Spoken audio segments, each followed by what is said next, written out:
నమస్తే, welcome to mind media. నేను తేజ మేచర్ల. కొద్ది రోజులుగా ప్రతిపక్ష నాయకుడు రాహుల్ గాంధీ అండమాన్ ప్రాజెక్టు మీద ఉద్యమం నిర్మిస్తున్నారు. దీని వెనుక ఎంతటి కుట్ర దాగుందో మీకు తెలుసా? మన దేశ రక్షణను పటిష్టం చేసే ప్రాజెక్టును నిలిపివేయాలని కాంగ్రెస్ పార్టీ ఎందుకు డిమాండ్ చేస్తుంది? చైనా నేరుగా అడగలేని మాటలను కాంగ్రెస్ నోటి ద్వారా చెప్పిస్తోందా? గ్రేట్ నికోబార్ దీవుల్లో జరుగుతున్న 92,000 కోట్ల భారీ ప్రాజెక్టును అడ్డుకోవడానికి రాహుల్ గాంధీ ఎందుకు తాపత్రయపడుతున్నారు? విదేశీ నిధులతో మన దేశ అభివృద్ధిని, సైనిక ఆధిపత్యాన్ని దెబ్బతీయాలని చూస్తున్న ఆ శక్తులు వెనుకున్న అసలు కుట్రను ఇప్పుడు బట్టబయలు చేద్దాం. Great Nicobar island project China పాలిట సింహస్వప్నంగా మారింది. అక్కడ భారీ నౌకాశ్రయం కేంద్రం, అలాగే అంతర్జాతీయ విమానాశ్రయం నిర్మిస్తున్నారు. ఈ సముద్ర మార్గం నుంచి చైనాకు అవసరమైన 80% ఇంధనం సరఫరా అవుతుంది. అక్కడ భారత్ నౌకాశ్రయం నిర్మిస్తే చైనా రాకపోకల మీద నిఘా వేయవచ్చు. అప్పుడు చైనా సంగతులు మనకు బాగా తెలిసిపోతాయి. హిందూ మహాసముద్రంలో చైనా ప్రభావాన్ని దెబ్బతీస్తూ భారత సైనిక ఆధిపత్యాన్ని పెంచే వ్యూహాత్మక ప్రాజెక్ట్ ఇది. అందుకే చైనా గుండెల్లో రైళ్లు పరిగెడుతున్నాయి. దీంతో చైనా ప్రభుత్వం తెలివిగా కాంగ్రెస్ పార్టీని ముందుకు నెట్టింది. కాంగ్రెస్ అగ్రనేత రాహుల్ గాంధీ ఇప్పుడు పర్యావరణ పేరుతో కొత్త రాగాలు అందుకుంటున్నారు.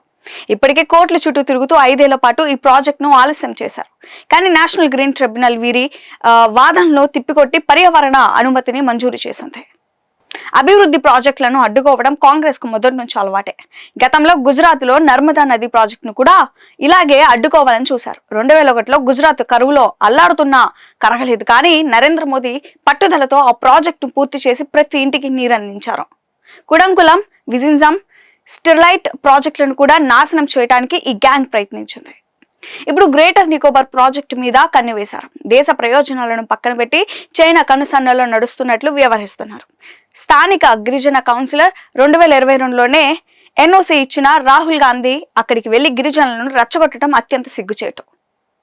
కానీ కాంగ్రెస్, చైనాల కుట్రలు సాగే రోజులు పోయాయి. ఎందుకంటే ఇప్పుడు దేశాన్ని నడిపిస్తుంది నరేంద్ర మోదీ. దేశ రక్షణ, ప్రగతి విషయంలో మోదీ ప్రభుత్వం వెనుకడుగు వేసే ప్రసక్తే లేదు. విదేశీ నిధులు తింటూ మన దేశాన్ని దెబ్బతీయాలని చూసే అరాచక శక్తులు పప్పులు ఇక్కడ ఉడకవు. గ్రేట్ నికోబార్ ప్రాజెక్టును దేశం ఖచ్చితంగా పూర్తి చేసి తీరుతుంది. చైనాకు బుద్ధి చెప్పి తీరుతుంది. మిత్రులారా, దేశ భద్రతకు, జాతీయవాదానికి అండగా నిలుస్తూ నిజమైన వాస్తవాలను మీకు అందిస్తున్న మన మైండ్ మీడియా ఛానల్ ఇప్పుడే సబ్స్క్రైబ్ చేసుకోండి. చైనా కుట్రలను బట్టబయలు చేసే ఈ వీడియోను దేశభక్తులందరికీ తప్పకుండా షేర్ చేయండి. జై Hind. Mind Media, the voice of India.